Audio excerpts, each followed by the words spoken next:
Well, a long time ago, we took a backpacking trip through Europe, and I put on a mask, even though I'd grown up near Lake Erie, and I went, wow, you can see underwater.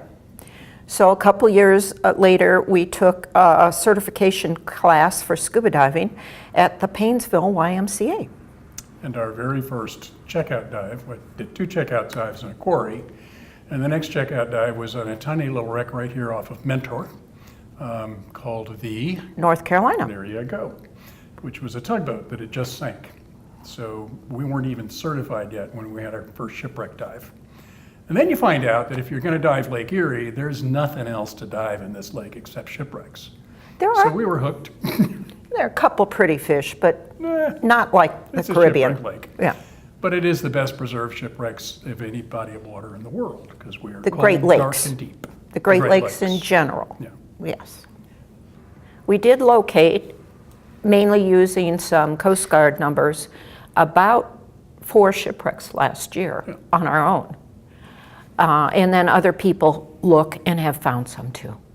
So total, we've probably found about 35 shipwrecks.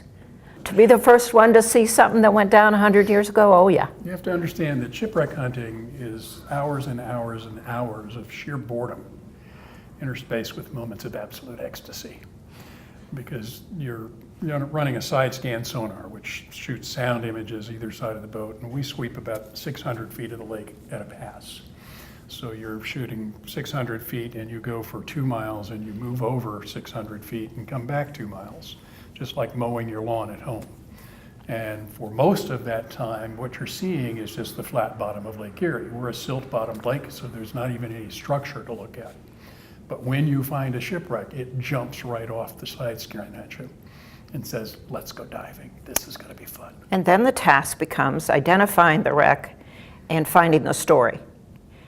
And that's what we really enjoy, is finding the story. Many of them have good stories. Some of them don't. Some of them are, it was a leaky boat. They went out, they sank close to shore. No one died. But there are some very sad stories in Lake Erie history. Some of the worst disasters on all 5 of the Great Lakes happened on sidewheel steamers in Lake Erie. And knowing the story becomes really critical, because for the sport diver, after you've dove the same wreck 2, 3, 4 times, it becomes just another set of boards on the bottom.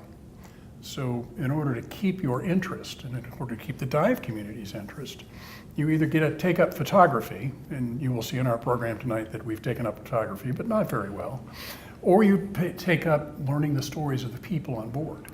And when you learn the stories of the people on board and what happened, you're no longer diving a shipwreck. You're diving a piece of living history that is sitting there on the bottom of the lake exactly the way it was when it went down as much as 200 years ago. We think that there are probably about 1,500 to 1,700 ships, commercial ships, that have gone down in Lake Erie. We know where approximately 360, 380 are at this point in time.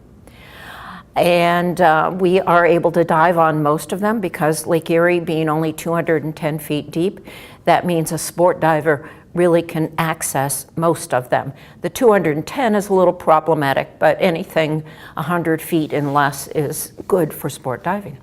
Georgann says 1,700, and I say more like 2,000.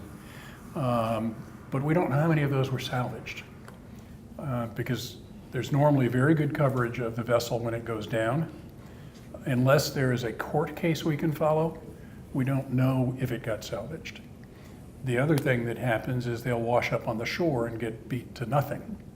So of those that have yet to be found, probably half of them were ground to nothing on the shore or were raised and put back into service under another name. And a few we've determined are totally under the silt in the center of the lake.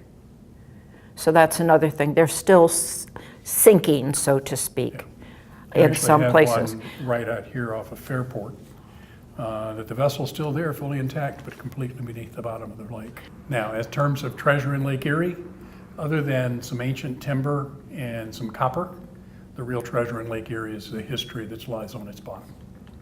Which is not to say there might not be a coin or two or something like that on the bottom. And then all the miscellaneous things go in the lake now, like cars and guns and TV There sets. used to be gold and silver in the lake, but we brought it all up so we could retire early. Why do so many shipwrecks occur in Lake Erie? You have to understand that first of all, it runs northeast southwest, and our storms run northeast southwest. So when a storm hits it, it rolls up the whole length of the lake. It's also very shallow. It only averages 50 to 55 feet deep. While it does get 210 feet deep off Long Point, you take that shallow basin of water and push wind across it at 80 to 90 miles an hour, and it can throw a sea as large as 22 feet. So you have the storms that cause them. It was also the original superhighway. So you had traffic going across the lake. Anything that was moving westward typically came across the lake as opposed to running on the very bad roads at the time. So it wouldn't have been unusual to just look out around the turn of the last century and see 30 to 40 tall ships sailing by at a time. You get that many tall ships trying to tack back and forth, they run into each other, so collision happens. They're made of wood. Wood is preserved with varnish. Varnish takes time to dry, but time is money for a shipping company. So they would varnish them and then send them out to sea with wet varnish on them. That wasn't a problem in the day of sail, but when you got to the time of steam and you had a live fire on board in order to work the steam boiler, that became a bit of an issue because a spark would fly, catch the varnish on fire, and the entire vessel would go down. So you had fire, storm, collision.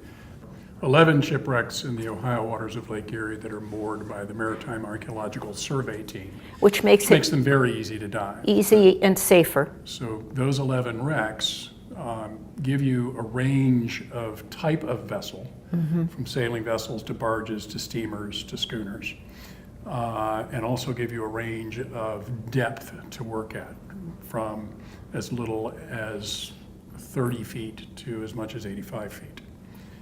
So those are, for a new diver to get started diving, again, our first shipwreck, the Northern Indiana, is one of them that's moored. North Carolina. North Carolina, I'm sorry. Our first shipwreck, the North Carolina, is one of them that's moored, and it's right off of Mentor. You come out of Mentor Harbor and turn left, you run into it. And it's only in about 30 feet of water, which is good for a basic diver. And the other one that is moored in this area is the Queen of the West.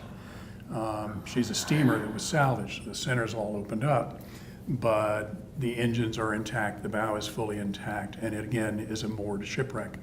A little bit further out and only 60 feet of water. 60, 70. 70, she says. I say 70. The first flyer never has a chance.